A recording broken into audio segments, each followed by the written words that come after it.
Saya bukan kuasa hukum dari RK. Saya bukan kuasa hukum dari Lisa. Saya hanya memberikan wawasan saya secara normatif hukumnya. Pertama, secara pidana tidak bisa dilibatkan polisi untuk memaksa si cowok melakukan tes DNA karena hubungan mau sama mau. Tidak ada aspek pidananya. Jadi satu-satunya adalah kalau mau sama mau untuk melakukan tes DNA atau si cewek mengajukan gugatan ke pengadilan perdata memerintahkan si cowok untuk melakukan tes DNA. Itu pun harus pintar bikin gugatan. Karena kalau putusan pengadilan hanya memerintahkan untuk melakukan tes DNA, itu putusan perdata bisa tidak dilaksanakan. Jadi kalau mau di gugatan perdata, si cewek itu menggugat mengatakan memerintahkan untuk melakukan tes DNA dan sekaligus pengadilan memerintahkan untuk membayar denda misalnya 1 miliar apabila per hari apabila tidak dilaksanakan isi putusan. Itu kalau ada dalam surat gugatan. Jadi ada 2 jenis surat gugatan. Surat gugatan pertama, surat gugatan untuk dari si cewek untuk mengatakan bahwa si cowok adalah bapak biologisnya. Itu nggak bisa. Itu karena belum ada tes DNA. Ya, jadi gugatan untuk menyatakan agar si cowok adalah bapak biologisnya itu nggak bisa karena belum ada tes DNA. Jadi satu-satunya adalah jenis gugatan kedua, yaitu menggugat si cowok di pengadilan dan meminta pengadilan untuk mengeluarkan perintah tes DNA.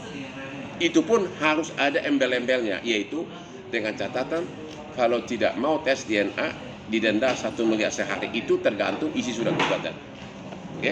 Jadi itulah aku pernah ngomong itu kisi-kisinya langsung 2 hari kemarin saya lihat di video pengacara RK sudah ngomong, kami tidak mau melakukan tes DNA kecuali atas perintah pengadilan. Berarti dia sudah menyimak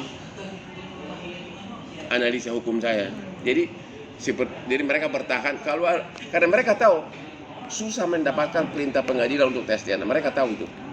Makanya dia bilang, kecuali ada perintah pengadilan baru saya mau. Di satu pihak bagi si cowok, kalau dia masih mau berkarir politik, maka kasus ini harus segera dihentikan. Kalau si cewek pintar, kalau si cewek smart dia gugat agar terus-terusan jadi viral. Kalau itu terus-terusan viral, si cowok kan pusing dia. Kalau masih berharap jabatan politik kan ini harus segera berdamai gitu loh. Jadi tergantung. Jadi dua-duanya punya negatif positifnya. Kalau si cowok tidak peduli lagi terhadap publikasi, ya udah bertahan aja. Pokoknya saya tidak mau tes DNA kecuali atas perintah pengadilan. Karena apa? Dia tahu untuk mendapatkan itu susah dan lama.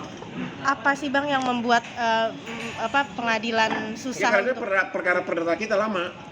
Pengadilan negeri. Kalau kalah banding. Kalah banding kasasi. Kalah kasasi PK. Jadi hanya untuk mendapatkan perintah tes DNA sudah 4 tahun. Menempuh proses pengadilan negeri, pengadilan tinggi, PK. Iya harus sama, nggak ada bedanya. Sesudah itu menang, baru dilakukan tes DNA. Sesudah tes DNA, kalau terbukti baru gugat lagi uang ganti rugi dan nafkah. Kan lama, 4 tahun lagi, gitu loh. Jadi tergantung. Jadi sekarang tergantung kepada masing-masing mau apa. Kalau si cowok nggak peduli lagi terhadap publikasi, ya udah santai aja terus. Tunggu perintah pengadilan, nggak akan dapat. Gitu loh. Jadi netral mungkin Bang. Mungkin saran buat si cewek seperti apa buat PRK? Saya nggak mau kasih saran. Saya kan bukan pengacaranya, jangan dong, nggak boleh. Saya hanya terserah pengacaranya loh untuk nangkap. Makanya saya pernah ngomong di Instagram saya, kalau si istri yang sah, bisa juga pakai strategi, ya, bikin deal sama suami. Suamiku yang ganteng maha setia, aku laporin kau perzinahan ya, agar si cewek jadi tersangka. Kau juga jadi tersangka suamiku. Ya, tapi kan si cewek kan ada kemungkinan jadi nyerah. Ya, daripada di sidang dihukum penjara, dia kan nggak tahu bahwa bakal dicabut, ya kan? Dia kan nggak tahu kan? Nah itu, jadi kalau si istri saya begitu, coba bahayanya tes DNA bagi si suami dan bagi istri saya adalah anak yang lahir di luar perkawinan. Kalau terbukti tes DNA bahwa saat cocok dengan ayah biologisnya, maka berhak warisan. Itu loh, istri saya mana mau, anak saya mana mau. Pun di luar pernikahan. Hah? Pun di luar pernikahan. Di luar pernikahan itu kasusnya Mensesnek Murdiono dan penyanyi dangdut yang di Mahkamah Konstitusi.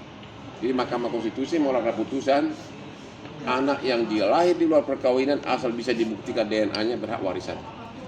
Bang, tapi kan sekarang malah jadi berbalik, pihaknya RK katanya mau melaporkan LM atas dugaan untuk pencemaran nama baik.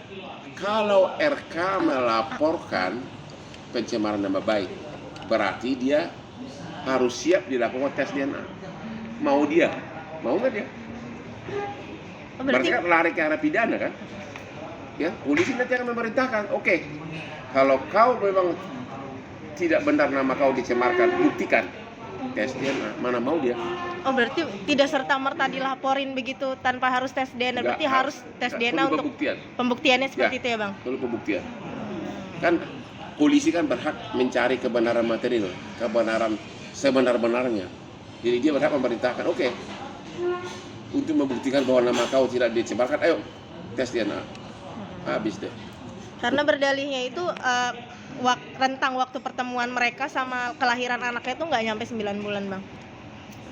Nggak ada kaitan apapun, ya. Itu soal bagaimana masa lalu, apapun yang terjadi, itu tidak bisa dipakai alasan untuk membuktikan apakah ayahnya atau tidak. Satu-satunya di mata hukum itu harus tes DNA, itu aja deh. Harus tes DNA. Banyak juga orang lahir prematur, 6 bulan lahir, ya kan? Banyak. Jadi satu-satunya di mata hukum harus tes DNA. Makanya kalau si cewek langsung gugat untuk menyatakan bahwa kamu adalah ayah biologis, kasih nafkah, kasih ganti rugi, itu bakal ditolak karena mana buktinya bahwa dia ayahnya. Gitu loh. Kalau chattingan gua ada 1000 tiap hari sama cewek. Apa itu membuktikan bahwa aku ayahnya? Kalau dia hamil. Bang, apakah tidak mau Iya kan? membantu LM dalam kasus hukum ini, Bang? Apa? Membantu LM. Enggak, Kemarin- saya nggak mau bantu siapapun. Kemarin kan udah ada Bang Sunan, tapi kan dia akhirnya nggak jadi gitu, Bang. Siapa? Bang Sunan Kenapa? hampir jadi Pengacaranya LM, cuman kan nggak jadi. Nah, sendirian nih gitu, Abang ada rencana? Saya kelasnya perkara-perkara besar. Karena saya udah terlalu senior. Biarkanlah junior saya seperti si Sunan. Junior itu kan junior saya banget itu. Aduh, udahlah. Makanya saya bilang sama Sunan, banyak belajar lah dari Apong Hotman Paris, Koko Hotman Paris, Opung Hotman Paris. Ya, dulu Sunan itu waktu masih kuliah dia suka ngaku sendiri, dia suka pakai jas di lemari kaca bergaya. Cita-citanya seperti Hotman Paris gitu. Walaupun sekarang dia nggak suka sama gua. Apalagi? Dua pertanyaan aja, Bang. Apalagi?